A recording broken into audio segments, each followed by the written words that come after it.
Lorry ಹಾಗೂ car ನಡುವೆ ಭೀಕರ ಅಪಘಾತ ಸಂಭವಿಸಿದ ಪರಿಣಾಮ ಓರ್ವ ಮೃತಪಟ್ಟಿದ್ದು, ಇಬ್ಬರು ಗಂಭೀರವಾಗಿ ಗಾಯಗೊಂಡ ಘಟನೆ ಕಾಪುವಿನ ಪಾಂಗಳ ಕಟ್ಟಿಕೆರೆ ರಾಷ್ಟ್ರೀಯ ಹೆದ್ದಾರಿ 66ರಲ್ಲಿ ನಡೆದಿದೆ.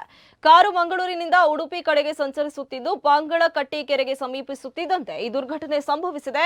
ಕಾರಿನಲ್ಲಿದ್ದ ಓರ್ವ ಸಾವನ್ನಪ್ಪಿದ್ರೆ, ಇಬ್ಬರಿಗೆ ಗಂಭೀರ ಗಾಯವಾಗಿದ್ದು ಅವರನ್ನ ಆಸ್ಪತ್ರೆಗೆ ದಾಖಲಿಸಲಾಗಿದೆ. ಇನ್ನು ಅಪಘಾತದ ರಭಸಕ್ಕೆ ಕಾರು ಸಂಪೂರ್ಣ ನಜ್ಜುಗುಜ್ಜಾಗಿದೆ. ಸ್ಥಳಕ್ಕೆ ಕಾಪು ಪೊಲೀಸ್ ಭೇಟಿ ನೀಡಿದ್ದಾರೆ.